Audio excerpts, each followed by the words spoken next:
आपने सर जब ये शो करना स्टार्ट किया शायद 2014, 15, 13 भैया जी कहीं 2015 जनवरी में, लेकिन मैं इस तरह के प्रोग्राम 2006 से कर रहा था। आज तक से मैं कर रहा था उसको। कैसे बताएंगे उन आने वाले रिपोर्टर्स को कि ग्राउंड पे जाके जनता से सीधे जुड़ने का महत्व? मैंने इस चीज़ को समझ लिया था बहुत पहले कि ये लोग मुझे आउट कर देंगे। बड़ा क्रूअल मीडियम है ये। स्ट्रेस को कैसे मैनेज करते हैं आप? मैं बच्चों से बात करता हूँ और उनकी दुनिया देखता हूँ, उनकी दुनिया को समझने की कोशिश करता हूँ। बच्चे मुझे बहुत रिलीफ देते हैं। सर बहुत कम लोग जानते हैं कि आप जर्मनी होकर आए हैं। हाँ, तो कम लोग नहीं जानते, ये जानते हैं कि हम शो करते हैं भैया जी के। आपने सर वहाँ ऐसी जगहों पर भी शो किए हैं जहाँ पर जाना भी पॉसिबल नहीं था। मैं 2013 में केदारनाथ में फंस गया था।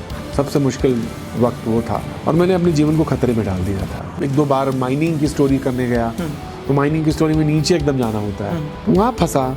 जर्नलिज्म में ये थ्रेट और इंटिमिडेशन आजकल दिख रहा है। हाँ, लड़ाई नहीं करनी चाहिए अपने को सुरक्षित रखने में, क्योंकि आपके पास जिम्मेदारी है।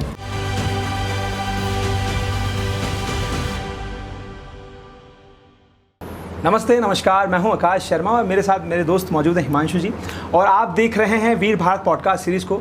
दोस्तों, आज हम मौजूद हैं भारत भवन की इस पावन भूमि पर जहां पर चल रहा है कार्यक्रम उद्दंड मार्तंड, और इसमें हम बात कर रहे हैं 200 साल पत्रकारिता की। और ऐसे में हम आपको उन तमाम गेस्ट से मिला रहे हैं जिनको आप हमेशा टीवी पे उनके लेखन शैली से, उनके बोलने के तरीके से मिलते हैं।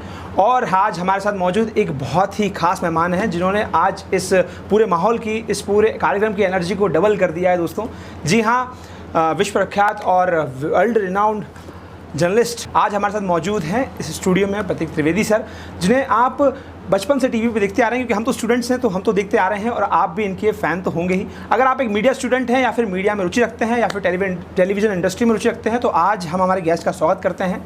उनसे हम जानेंगे उनकी लाइफ के बारे में, उनकी जर्नी के बारे में, चैलेंजेस के बारे में, मीडिया इंडस्ट्री के बारे में, क्योंकि आपको ये लोगों से सवाल पूछते हुए दिख जाएंगे। पर आज हमने रिक्वेस्टफुली उन्हें बुलाया है हमारे स्टूडियो में, वीर भारत पॉडकास्ट के स्टूडियो में, क्योंकि ये कार्यक्रम का आयोजन किया जा रहा है Makhanlal Chaturvedi national university of journalism and mass communication और वीर भारत न्यास मध्य प्रदेश शासन के द्वारा। सर आपका स्वागत है सर, कैसा लग रहा है आपको इवेंट में? हाँ, तो मुझे बहुत अच्छा लगता है। देखो, इवेंट वाला ही आदमी हूँ यार। हाँ। तो इवेंट हो, उत्सव हो, मतलब आप क्या बताएं, मैं तुमको ऐसे बताऊँ, घर में जब मैं हूँ तो फिर उत्सव होता रहना चाहिए। मैं वही उत्सव प्रिय आदमी हूँ। मुझे ये नहीं अच्छा लगता मुंह लटकाए, चेहरा बनाए बैठे हैं किनारे कोने में, वो आई डोंट लाइक इट। मतलब वो मेरा नेचर से मैच नहीं खाता। सो क्या है ना कि उत्सव होता रहे, उत्सव प्रिय। ये जो भावभूमि है ना, ये उत्सव प्रिय और उत्सव प्रियता जिसे कहते हैं, यही मूल है, ये मूल है। तो हमारी जो बैकग्राउंड है वो यही वाली है, drama, theatre, music, art, culture. तो बस सर क्या एक जर्नी रही है आपकी शुरुआती, मतलब पोस्ट ग्रेजुएशन किया मैंने आर्ट एंड कल्चर में। क्यों सर, मतलब वही फील्ड क्यों, क्या आपने तय कर लिया था कि हाँ भैया नहीं, तय भैया दुनिया में कुछ नहीं। तो मैं तो कहता हूँ, जब बोलता हूँ तो लोगों से ये कहता हूँ कि भाई तुमने 10th क्यों किया? तो बोले सर 9th कर लिया था, तो उसके बाद 10th कर लिया, तो फिर 12th क्यों किया?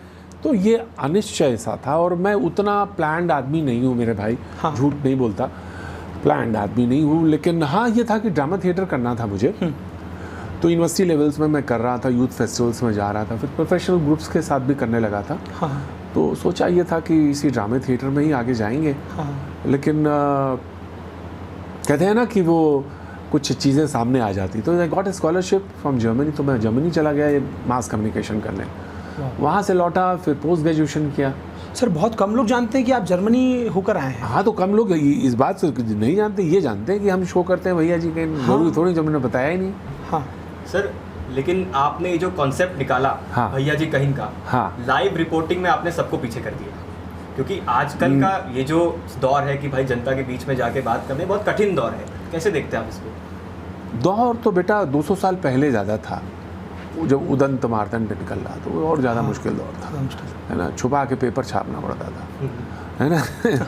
तो खैर डिफ़िकल्ट तो हर चैलेंजेस तो हर समय में होते हैं, इस समय के भी चैलेंजेस हैं। आगे पीछे नहीं किया बेटा, सबको अपने हिमांशु, सबके लिए स्कोप है, सबके लिए काम करने के लिए है। मैं हमेशा लोगों से कहता हूँ कि आप खुद अपना हस्ताक्षर बनिए, आप खुद अपना सिग्नेचर बनिए, और आपके लिए आप जगह सुनिश्चित है, आपकी जगह सुनिश्चित है। बस वी हैव टू वर्क, मतलब उस जगह पे आपको वर्कआउट करने की ज़रूरत है कि हमारा ये काम है, हम ये काम कर सकते हैं। टेलीविज़न में ज़रूरी नहीं है सामने आने की, इसीलिए अक्सर लोग फेल बताएं क्यों होते हैं। फेल दरअसल इसलिए होते हैं, जिंदगी की बता रहा हूँ, टीवी का नहीं बात कर रहा हूँ मैं। तो टीवी तो एक छोटा सा हिस्सा, वहाँ पे भी यही नियम लगेगा। आपको अपना मूल्यांकन, आत्मावलोकन जरूर करते रहना चाहिए कि मैं कर क्या सकता हूँ। मैं अपने प्रोड्यूसर को जानता हूँ, मैं उसको 100 बार कह चुका हूँ कि एक बार मेरे साथ खड़े हो जाओ यार, मेरी बड़ी इच्छा है कि तुम मेरे साथ खड़े हो जाओ। आज तक नहीं खड़ा हुआ, बोला मैं सर बिहाइंड कैमरे का आदमी हूँ, मैं नहीं आना चाहता सामने। तो वही मैं आज आपसे कह रहा हूँ कि वो भैया जी कहिन का प्रोड्यूसर है। इतना बड़ा प्रोग्राम हो गया, जुड़ जुड़ के एक एक ईंट जुड़ी, वो बड़ा हो गया, लेकिन उसका प्रोड्यूसर क्या कहता है कि मैं नहीं आना चाहता सर, मैं नहीं आऊँगा। क्या, लेकिन मैंने क्या किया, मैंने कैमरामैन को भी खींच लिया, सामने कैमरे में ले आया। तो कहने का मतलब ये है कि कोई चीज़ एक दिन से नहीं बड़ी आइडिया होती है। आइडिया को बनाने के लिए सींचते रहना पड़ता है। You have to keep on working, उसमें लगातार जो है you have to keep on working, तो जाके कहीं कोई एक आकार या शेप दिखाई पड़ता है। फिर उसके बाद आपको लगता है कि अच्छा इसमें कुछ और किया जा सकता है, तो ऐड ऑन करना पड़ता है विचार को। एक जगह रुक गया तो स्टैग्नेंट हो जाएगा, रुका हुआ पानी हो जाएगा, तो उसमें वर्कआउट करते रहना पड़ता है। बेशक सर, आपने बिल्कुल सही कहा सर। इसमें एक छोटी सी बात मैं ऐड करना चाहूँगा सर। आज जब सोशल मीडिया इतना ग्रो कर चुका है और बहुत सारी अपॉर्चुनिटी उसके अंदर है जब वो ग्रो कर रहा है, आज सर हम अगर हम चैट जीपीटी या फिर एआई का यूज़ करें, उसमें डालें कि हमको कैसे ग्रो करना है, कैसा कंटेंट हम बनाएं, तो वो खुद बोलता है कि आप रीजनल कंटेंट बनाओ। आपने सर जब ये शो करना स्टार्ट किया शायद 2014-15-13 में, नहीं भैया जी कहीं 2015 जनवरी में, लेकिन नाम तो इसका तो बाद में आया, 17 में आया। लेकिन मैं इस तरह के प्रोग्राम 2006 से कर रहा था, आज तक से मैं कर रहा था उसमें। तो वो रीजनल कंटेंट सर आपने उस समय सोच लिया था जो आज मतलब गूगल मेटा। मैं इस बात को मैं इसलिए कह रहा हूँ क्योंकि आप विद्यार्थी हैं जर्नलिज्म के, लेकिन मैं कोलीग आपको ज़्यादा बेहतर कहूँगा कि आकाश, मैं ये इसलिए कह रहा हूँ कि मैंने उसको कभी कैटेगराइज नहीं किया कि रीजनल है या वो है। मैं एक नेशनल चैनल में काम करता हूँ वैसे तो। उसकी पकड़ जो है किसी भी चीज़ की पकड़ जो है, उसके हमारा क्या पकड़, हमारी क्या वैल्यू होगी। हमारी वैल्यू ये है कि जो हमारे प्रोग्राम देखते हैं वो दिन पे दिन बढ़े। तो वो कहाँ भी रह सकते हो, कहीं भी रहने वाले हो सकते हैं, छोटे शहर में, कस्बे में, गाँव में, और लोगों ने पसंद किया तो वो वहाँ के लोगों को भी पसंद आया, वो कर्नाटक में भी पसंद आ गया, वो तमिलनाडु में भी पसंद आ गया, वो मैंगलोर केरल में भी चला गया, वो कश्मीर में भी चला गया। मैं आपसे कह रहा हूँ ना कि मैंने शो कश्मीर, श्रीनगर में भी किया चौक पे, और मैंने तमिलनाडु में भी शो किया। ठीक है, अभी मैं लौटा हूँ बंगाल से, उससे पहले लौटा था 3 महीने बाद आया था बिहार से। तो मैं अमूमन मैं घूमता रहता हूँ। तो जिसको रीजनलिज्म कह रहे हो, जहाँ पे क्षेत्रीय और उसका, तो देखो पॉलिटिकल पावर भी है, वो उसके ऊपर भी एक खतरे मंडरा रहे हैं, वो तमाम तरह के सवाल हैं, लेकिन वो ठीक है। हम जहाँ से आते हैं वो हमारी भावभूमि है, उसको हम उसमें तड़का लगाते हैं, उसमें ज़रूर लगाते हैं, उसमें उसका स्वाद आता है, तो लोगों को रुचि बनती है। इतनी जगह जाना होता है सर आपका, कई सारे स्टूडेंट्स हैं, जैसे हम लोग भी हैं, और कई सारे स्टूडेंट्स हैं जो रिपोर्टिंग को अपना करियर देख रहे होंगे, और आप तो रिपोर्टिंग के बादशाह हैं। कैसे बताएंगे उन आने वाले रिपोर्टर्स को कि ग्राउंड पे जाके जनता से सीधे जुड़ने का महत्व क्या होता है? देखो बेटा, जिसने इस चीज़ को समझ लिया ना, वो फेल कभी नहीं होगा। फिर क्या बात? मैंने इस चीज़ को समझ लिया था बहुत पहले कि ये लोग मुझे आउट कर देंगे, और मुझे कहने में कोई संकोच नहीं है कि बड़ा क्रूएल मीडियम है ये, बहुत ही क्रूएल है। क्रूएल इन द सेंस कि इफ़ यू वोंट परफॉर्म, अगर आप परफॉर्म नहीं करेंगे या आपको देखने वाले लोग नहीं होंगे तो आप बाहर कर दिए जाएंगे। तो मुझे ये मालूम था कि मुझे अपनी नवीनता को बनाए रखना है और कुछ ना कुछ चीज़ें इसमें जोड़ते रहना है। तो ताकत वही है, जनता है। जनता जो है उतावली है, उतावली इन द सेंस कि उसके पास इतनी बातें हैं कहने के लिए, इतनी परेशानियां हैं, इतने सुख हैं, इतनी कलात्मक बोध है, इतनी उसमें ऊर्जा है कि वो बताना चाहती है, आप समझने नहीं चाहते हो। तो ये जो चीज़ थी, इसको मैं भर नहीं पाया भैया। इसकी गलतफहमी में ना कहना, तुम बादशाह जो शब्द बोलना चाहो बोलो, मेरे लिए वो नहीं मायने रख रहे हैं। मेरे उसको कोशिश की मैंने, उस कोशिश के में तमाम सारे लोग और भी आए। आज चैनल में बहुत सारे लोगों ने कोशिश करी इस तरह का शो बनाने की, और बनाया वो लोगों ने, तो नहीं हुआ। लेकिन उसको मैंने ये चीज़ समझ ली थी कि ये चीज़ जो है ना, इसको पकड़ना पड़ेगा। तो जो हाशिए का व्यक्ति है, जैसे मान लीजिए एक होटल में जाते हैं ना, तो होटल में गए तो आपने बाहर एक दरबान ने दरवाज़ा खोला ना आपके लिए, हाँ। मैं आपको बता रहा हूँ कि 100 में 60 बार तो होगा या 70 बार वो दरबान मुझे पहचानेगा। वो हो सकता है जनरल मैनेजर ना पहचाने, वो दरबान जरूर पहचान लेगा। हाँ। मुझे कोई फर्क नहीं पड़ता। हाँ। मुझे देखने वाला चीज़ चाहिए भाई। मेरा काम क्या है कि जो बनाए उसको देखने वाले लोग हों, तो देखने वाला वो है। सर तो ये जो आपने कहा कि वो चीज़ मैंने पकड़ ली, तो क्या इसमें जर्मनी के मासकॉम का एक था, या फिर आपके पिताजी या फिर दादाजी भी कवि रहे हैं? तो क्या एक नहीं, दादाजी मेरे 1940 में ऑल इंडिया रेडियो में आए। हाँ। वो अवधि के बहुत बड़े पोएट थे। उनका नाम चंद्रभूषण त्रिवेदी रमई काका था। वो हाँ। लगभग 16-17 किताबें, मन्ना डे ने उनको गाया, HMV की रिकॉर्डिंग्स उनकी, फिर कैसेट्स भी आए। हाँ।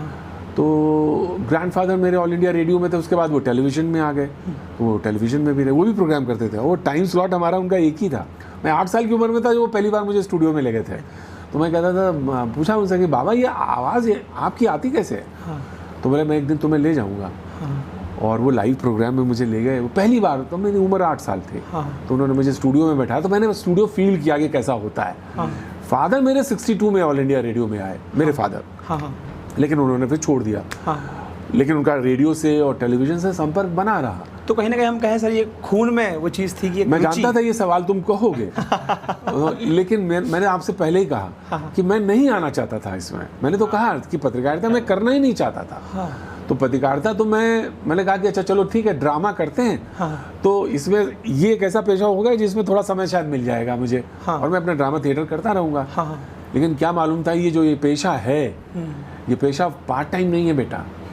और पेशा कोई भी पार्ट टाइम नहीं होता, इससे फुल टाइम, इसमें पूरा जीवन लग जाता है। बाद में समझ में आया कि असली रंगमंच तो वो है जो मेरे सामने हो रहा है। हाँ। हम कहाँ भटक रहे थे वो एक स्टेज पे। लेकिन मैं कम ज़्यादा नहीं कर रहा हूँ, सही है। मैं ये कह रहा हूँ कि हाँ रंगमंच मेरे सामने भी है। उस रंगमंच में तमाम सारे लोग हैं, पात्र हैं, अभिनय कर रहे हैं, तमाम सारे उसमें हुनरमंद लोग हैं। तो मैं उनकी कहानियाँ बताने, I am a story teller. मैं एक स्टोरी टेलर हूँ। मैं कहानियाँ बताता हूँ बस, और मेरे पास कुछ नहीं है भी नहीं। आप जिसको कहते हो कि बादशाह पता नहीं क्या क्या शब्द जोड़ो, वो मुझे नहीं मालूम, पर मुझे ये मालूम है कि मैं कहानी कहने की कला जानता हूँ। थोड़े प्रतिशत मुझसे अच्छी कहानी कहने वाले लोग हैं, लेकिन मुझे जो आती है कहानी कहने की कला वो आती है, बस ये है, नथिंग एल्स। सर गाने, गीत और रेडियो की बात हुई है। रिपोर्टर्स का जो लाइफ होता है हेक्टिक होता है, ऑब्वियस सी बात है, लगभग सभी का हेक्टिक होता है। और अभी व्याख्यान भी हो रहा था सेल्फ इंट्रोस्पेक्शन पर, आत्मावलोकन पर। जब आप घर जाते होंगे, क्या आप गाने सुनते हैं? स्ट्रेस को कैसे मैनेज करते हैं आप जब घर जाते होंगे वापस? तो बच्चे मैं बच्चों से बात करता हूँ, और बच्चे मेरे मुझसे बात करते हैं, और उनकी दुनिया देखता हूँ, उनकी दुनिया को समझने की कोशिश करता हूँ। और बच्चे मुझे बहुत रिलीफ देते हैं, बहुत अच्छे लगते हैं, और वो कोई भी बच्चा हो। हाँ, तो वो मैं उनसे बात करता हूँ। और हाँ, म्यूज़िक मेरी कमज़ोरी है। हाँ। म्यूज़िक सुनता हूँ। फिल्म देखना लाजमी है। क्या कहा मैंने? लाजमी है। फिल्म देखे बगैर सो नहीं सकता, तो फिल्म देखूंगा ज़रूर। तो सिनेमा मुझे बहुत अच्छा लगता है। मुझे डॉक्यूमेंट्री भी अच्छी लगती है, कभी कभी वो देखने लगता हूँ। तो मुख्तलिफ किस्म के, मेरे फादर ने मुझसे कहा कि बेटा पढ़ो बस। तो मैंने कहा पापा क्या पढ़ूं? जैसे आम आदमी, जैसे हिमांशु मुझसे पूछे या आप पूछे कि मैं क्या पढ़ूं, तो बोला नहीं पढ़ो। अब वो खुद भी प्रोफेसर, रिटायर्ड प्रोफेसर, बोले नहीं पढ़ो बस। तो मैंने कहा पढ़ूं क्या? बोले कुछ भी पढ़ो, लेकिन पढ़ो जो भी तुम्हारा इंटरेस्ट का हो। तो मैं कह रहा था ना कि भाषा ऐसे नहीं आती एक दिन में, वो पढ़ना। और फिर उन्होंने मुझसे कहा कि पढ़ तो रहे हो, लिखते हो? मैंने कहा नहीं। बोले बस यही तुम गलत करते हो, कभी नहीं आएगी भाषा, तो लिखना ज़रूरी है। बोले जब लिखोगे तब भाषा आएगी। भाषा एक दिन में ऐसे नहीं आती। लोग सोचते हैं कि अच्छा बोलते हैं इसलिए अच्छा लिखते, ना ना ना भैया, वो अच्छा लिखते हैं इसलिए अच्छा बोल पाते हैं। तो इसलिए वो बहुत ज़रूरी चीज़ है। सर कौन सा म्यूजिक सुनना पसंद करते हैं आप? मैं गज़ल सुनना पसंद करते हैं? मैं क्लासिकल सुनता हूँ। क्लासिकल मुझे अच्छा लगता है। मैं गज़ल अच्छा लगता है। कव्वाली मेरी फेवरेट है। कव्वाली मैं सुनता हूँ, नुसरत साहब को सुनता हूँ बहुत अक्सर। देखिए मैं आपको एक चीज़ बताता हूँ जो आपको बड़ा रोचक भी लगेगा। एक पिक्चर खींचता हूँ कि लंबी सुनसान सी रोड है, हम चले जा रहे हैं, मेरी कार है, उसमें मेरा कैमरामैन बाज़ दफ़ा बैठता है, बाज़ दफ़े वो लोग नहीं बैठते हैं, तो मैं अकेला कार में, मेरा ड्राइवर बैठे हुए हैं और म्यूज़िक चलता रहता है कार में। और मैं लगभग 250 किलोमीटर रोज़ चलता हूँ जब मैं टूर पे होता हूँ। मेरे टूर 3-3 महीने के होते हैं, 3-3 साढ़े 3 महीने, 2.5 महीने के। तो ये मेरा, और रोज़ लगभग 200-250 किलोमीटर मैं चलता हूँ एक शहर से दूसरा। तो एक खाना बदोश, अगर मॉडर्न उसमें बात करें तो एक खाना बदोश ज़िंदगी सी है जिसमें एक शहर में एक दिन होता हूँ, दूसरे दिन।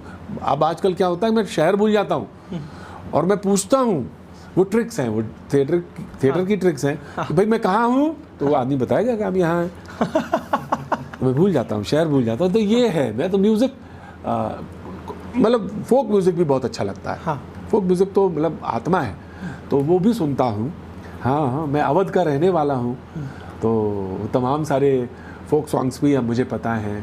तो खाना किसी ढाबे पे सामने खा लिया, खाने का कोई वो नहीं कि अब कोई अच्छा सा देखेंगे तो ऑफ कोर्स पानी का रिस्ट्रिक्शंस रहते हैं मेरे टूर में। पानी नहीं पी सकता, पानी क्योंकि इतना घाट का पानी अगर पिंग गला भी तो खराब गला चला जाता है। तो इसलिए पानी, और तो उसको कहते हैं खाने का, तो फिर ये है कि जहाँ भी मिलता है खा लेते हैं थोड़ा सा। किसी गाड़ी से रुकती है जंगल किसी ढाबे पे? हाँ रुकती है, खिचड़ी बनती है।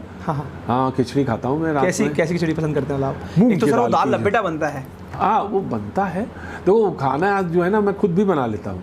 अच्छा। हाँ बना लेता हूँ। तो खाने का तो ये है कि अमूमन प्रेफर करते हैं मूंग की दाल। वो मूंग की दाल की खिचड़ी मिलती नहीं है ढाबे पे, बड़ी मुश्किल होती है। तो फिर दाल चावल खा लेता हूँ। तो ये एक रूटीन है मेरा जब टूर्स पे होता हूँ। वैसे तो मैं शाम को अपना घर में खाना। सर ऐसा क्या है, कल सईद अंसारी साहब भी आए थे तो वही बोले दाल चावल मुझे पसंद है, मैं बस दाल चावल ही खाता हूँ ज़्यादातर। स्टेपल डाइट, बहुत ही बढ़िया डाइट है ये। और पूरी दुनिया में अगर आप बात करेंगे इस पे, तो दाल और चावल एक ऐसी है, बहुत सुपाच्य है, एक तो बहुत सुपाच्य है और जल्दी पकने वाली चीज़ है और बहुत ही कहना चाहिए कि अच्छी लगने वाली भी। अगर ज़्यादा टेस्ट थोड़ा सा हींग की, जैसे मुझे हींग से पसंद है, कुछ लोग हींग नहीं लेते हैं, तो मुझे हींग की पसंद है, थोड़ा हींग और जीरा की। और उसमें थोड़ा सा आपने अगर स्वाद आपको बढ़ाना है तो हरी धनिया की चटनी भी हो सकती है। आम का अचार है तो बहुत अच्छी बात है। मुंह में पानी तो नहीं आ रहा है? और उसके बाद मैं बात करने का बात मुझे आती है, तो 1 चम्मच घी हो जाए उसमें बस, तो बहुत बढ़िया आ जाएगा। सर खाने से तो लग रहा है कि एकदम प्रॉपर नॉर्थ इंडियन, यूपी और बिहार का एकदम टेस्ट है। लेकिन मैंने, क्योंकि मैं बहुत जगह घूमता हूँ, तो कर्नाटक चला गया, कहीं केरल चला गया, कहीं गुजराती खाना है, कश्मीर में शूट करना हुआ, काफ़ी लंबे शूट किए। पंजाब में फूड हमारा मिल जाता है। जैसे अभी बंगाल से लौटा हूँ मैं, तो तकलीफ आई थोड़ी सी? नहीं, तकलीफ नहीं आती, कोई तकलीफ नहीं। मुझे खाने को लेकर मैंने आज तक कभी कंप्लेंट नहीं की, क्योंकि देखिए बहुत बेहतर बात को समझने की कोशिश करिए। आपको अगर इस पेशे में रहना है तो ये सारे संकट नहीं है, ये उसका काम सिखाने के तरीके और मंत्र हैं। फूड कहाँ पे है, कैसा फूड है, पूछेंगे ना आपसे कि भैया ये कौन सी दाल है, वो कहेगा ना मसूर की दाल है, मसूर की दाल है। अब मसूर आप खाने वाले रह रहे हैं, दाल वो दे रहा है मसूर की, फिर आपके पास जिज्ञासा होनी चाहिए। अगर आपके अंदर जिज्ञासा नहीं है तो आप पत्रकारिता का पेशा छोड़ दीजिए, कोई और पेशा करिए, कुछ और काम करिए, सही हो जाएगा। लेकिन जिज्ञासा नहीं है तो फिर आप पता करेंगे, अब वो पत्रकार होने से कोई फ़ायदा नहीं है जब आपको यही ना पता हो कि मसूर की दाल क्या, कहाँ उगती, कैसे उगती है, मूंग की दाल में क्या है, अरहर कितने दिन में पकती है, कैसे होती है, खेत में क्या होता है, अरहर में, अरहर के खेत जब कट जाते हैं तो क्या होता है। तो तमाम चीज़ें हैं। इनको ऐसा मैंने कभी खेती नहीं की, ना हमारे परिवार में कभी खेती हुई। मतलब मेरे ग्रेट ग्रैंडफादर, मतलब मेरे ग्रैंडफादर के फादर, वो फर्स्ट वर्ल्ड वॉर में मारे गए, वीर गति प्राप्त हुई बसरा में, इराक में। तो हमारी कई जनरेशन्स जो हैं वो बाहर ही रही हैं, तो खेती बाड़ी तो नहीं हुई हमारे यहाँ। लेकिन मुझे एक औसत व्यक्ति के किसान को भी मैं इंटरव्यू करता हूँ तो उसको ये लगता है कि इनके घर में लगता 10-20 बीघा ज़मीन है। तो उसका कारण ही है कि वो रोचकता पता करना पड़ता है ना, कि रोचक बनाने के। आपको पता ही नहीं, अगर आपको किसान फसल में रबी की फसल क्या है, खरीफ की फसल क्या है, जायद क्या होती है, एक फसल क्या है, तो नहीं आप पता, ऋतु चक्र क्या है। तो आप पर्यावरण पे स्टोरी करने गए, आपको ऋतु चक्र नहीं पता तो कैसे करेंगे आप? बेशक अलग अलग इतना खाना है, अलग अलग जगह पे आप जाते हैं तो अलग अलग वेदर मिलते होंगे, इतना अडेप्ट कैसे कर लेते हैं सर इतना जल्दी आप? नहीं, वो तो आप ही कर लेंगे जब आपको मिलेगा, जब आपको आप नहीं, बिल्कुल भैया, जब नौकरी का वो आता है ना जुनून, तो आप सीधे अरबी घोड़े पे सवार होते हैं तो फिर आप भी कर लेंगे, वो सब हो जाएगा भैया, उसमें कुछ दिक्कत नहीं आएगी। पर हाँ, कुछ लोगों को दिक्कतें आती हैं, कुछ लोग परेशान हो जाते हैं और परेशान हो जाते हैं कि भाई कैसे होगा, क्या होगा। मेहनत तो है भाई, हाँ। बहुत मेहनत है, मैंने ना जाने कितनी रातें ऐसे ही निकाली होंगी।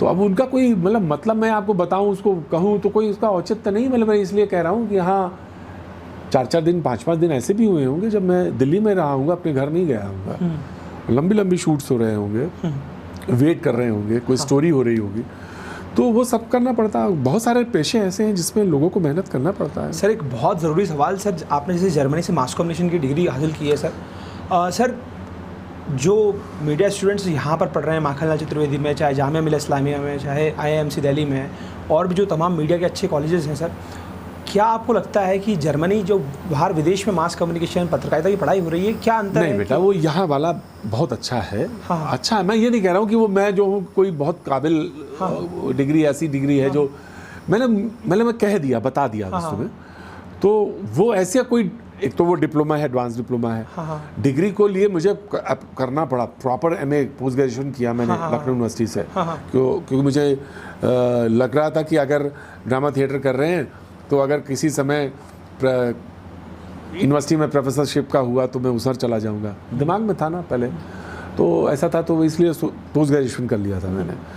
तो लेकिन वो कोई ऐसा नहीं है, ये आप बहुत अच्छे इंस्टीट्यूट में हैं जहाँ बैठे हैं, और IIMC है, जामिया मिल्लिया है, तो सब बहुत अच्छे अच्छे और कितने इंस्टीट्यूट हैं, तो सब अच्छे इंस्टीट्यूट हैं।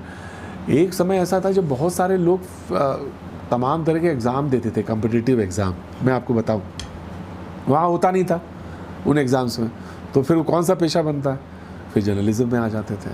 लेकिन अब ऐसा नहीं है, अब बच्चा कंसीव ही करता है, वो थॉट ही करता है कि मैं I want to become a journalist, मुझे ये बनना है, मुझे ऐसे दिखना है, मुझे स्क्रीन पे ऐसे दिखना है, तो वो फिर आता है। तो कोई बुराई नहीं है स्क्रीन पे दिखने, कोई बुराई तो नहीं है, लेकिन हाँ ठीक है, वही नहीं है सिर्फ, मैं ये कह रहा हूँ।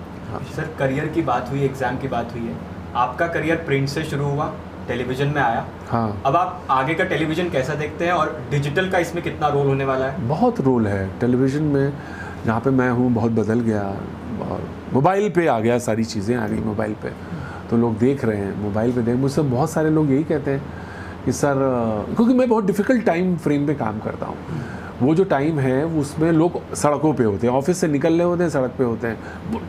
टेलीविज़न के कुछ टाइम स्लॉट्स बहुत डिफ़िकल्ट है उसमें, और मैंने अपनी ज़िंदगी में हमेशा इसी टाइम स्लॉट पे काम किया, चाहे मैं इससे पहले वाले चैनल पे भी काम कर रहा था, उसमें इसी टाइम स्लॉट पे था, यहाँ आया इत्तेफाक से यही टाइम स्लॉट मिला मुझे, तो अब मैंने इस टाइम स्लॉट को पकड़ लिया। तो मुझे बहुत सारे लोग कहते हैं कि सर मैं आपको उस पर तो नहीं देखता, मैं आपको मोबाइल पे देखता हूँ। तो जो सुविधाजनक होता है उस पर देख रहा हूँ, वो सबसे, मैंने कहा ना कि सरल से सरलतम हो जाने की चीज़ है, विधा है, और ये वही समय है, वही एज है। आप अपने को जितना कठिन बनाओगे उतने चांसेस हैं फेलियर के, जितना सरल बनाते जाओगे उतना चांस, सरल का मतलब एक चीज़ ध्यान रखिएगा, कॉम्प्रोमाइज़ नहीं होता।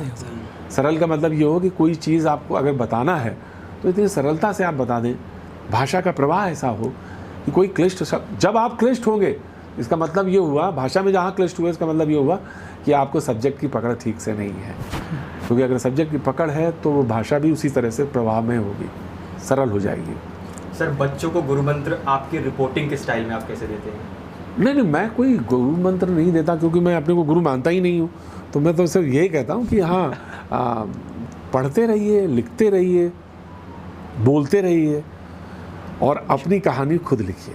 सर बहुत अच्छा लगा सर आपसे बात कर सर बस एक आखिरी सवाल है जो मैं चाहूँगा आप एक सेंटेंस में दें, एक वो याद कर दें। सर तमाम आपने पूरे देश भर में स्टोरीज़ की हैं, देश भर में सर आपने शो किए हैं, क्या आपको हकीकत में सर कभी एक भय का एहसास हुआ, कभी ऐसा डर लगा कि यार यहाँ पर चीज़ें वैसी हैं? क्योंकि आपने सर वहाँ ऐसी जगहों पर भी शो किए हैं जहाँ पर जाना भी पॉसिबल नहीं था हमारे ही देश में, आप जानते हैं मैं कहाँ की बात कर रहा हूँ, तो क्या हकीकत में सर भय लगा?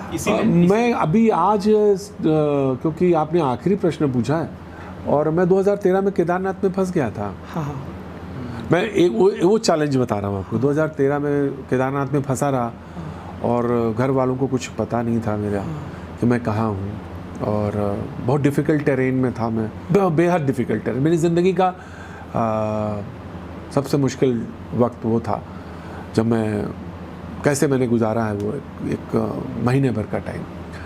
और उसके बाद मैंने एक सबक भी लिया कि आप बहुत इम्पॉर्टेंट हैं, स्टोरी इम्पॉर्टेंट है आपकी, लेकिन आप बहुत इम्पॉर्टेंट है, क्योंकि अगर आप रहेंगे तभी अगली स्टोरी भी होगी। इसलिए आपको रहना, सुरक्षित रहना बहुत ज़रूरी है। और मैंने अपने जीवन को खतरे में डाल दिया था, और इतना खतरे में डाल दिया कि बहुत मुश्किल में फंस गया मैं। तो वो केदारनाथ का रहा, एक दो बार माइनिंग की स्टोरी करने गया, तो माइनिंग की स्टोरी में नीचे एकदम जाना होता है, एकदम नीचे तक। तो मैं वो नीचे तक चला गया, वो उन लोगों को पता चल गया कि ये स्टोरी कर रहा, सुप्रीम कोर्ट का बैन था, तो वहाँ फंसा, बड़ी मुश्किल से किसी तरह से आई मैनेज माई सेल्फ, निकल आया। तो रिपोर्टिंग के ज़माने में मैंने ह्यूमन एंगल स्टोरीज बहुत सारी की हैं, वो मेरा फोटे भी रहा है, तो वहाँ फंसा भी हूँ कभी कभी, बहुत कई मरतबा। अब तो ध्यान नहीं आ रहा, लेकिन मैंने एक, आपने पूछा तो मैंने जो जहन में आया तो बता दिया। अगर मैं इसी में सर एक और चीज़ ऐड कर दूँ तो एक किस्सा मेरे पास भी था कि मेरा एक फ्रेंड रिपोर्टर था, उसने मुझे आके बताया, वो लखनऊ में एक रिपोर्टिंग कर रहा था किसी एक जगह पर, तो उसको भी वहाँ पे थ्रेट और इंटिमिडेशन का सामना करना पड़ गया, जहाँ पे उसको घायल हो गया, चोट भी लगी थी। तो जर्नलिज्म में ये थ्रेट और इंटिमिडेशन आजकल दिख रहा है। हाँ, लड़ाई नहीं करनी चाहिए, लेकिन अपने काम को समझते हुए, स्थितियों परिस्थितियों का मूल्यांकन करते हुए, अपने को सुरक्षित रखते हुए, क्योंकि आपके पास जिम्मेदारी है। सही। जिस चैनल ने आपको नियुक्त किया है उसमें सिर्फ आपको ही नहीं किया है, आपके साथ एक कैमरामैन भी है, और उसके साथ एक आपका असिस्टेंट वीडियो एडिटर भी जा रहा है साथ में, तो वो भी है, उसको भी सुरक्षित निकालना है, वापस लाना है, अगर वो भी है लाइव है तो वो भी वैन लानी है, सारी चीज़ें हैं। तो ये स्थितियों को, परिस्थितियों का, हाँ, इसका मतलब ये भी नहीं हुआ कि आप कोई कॉम्प्रोमाइज़ कर दें ना, चीज़ों को समझाते हुए। नहीं होता कि मतलब ज़िंदगी का नाम सिर्फ यही नहीं होता कि चलते जाना आगे, कभी कभी 2 कदम पीछे भी आना पड़ता है। स्टोरी एक दिन में नहीं होगी, 2 दिन में होगी, ये आपको कन्विंस करना पड़ेगा एडिटर को। हाँ। कि सर ये मुश्किल है, क्योंकि मैंने किया है स्टोरी, कभी कभी 15-15 दिन लगी है स्टोरी, नहीं हुई स्टोरी, 15 दिन तक प्लान करता रहा, पंजाब में गया और नहीं हुई स्टोरी 15 दिन। मेरा कैमरामैन घायल हो गया, नहीं हुई स्टोरी, तो वो होता है, कभी कभी होता है। बेशक सर, आपसे बहुत कुछ सीखने को मिला सर, बहुत मज़ा आया।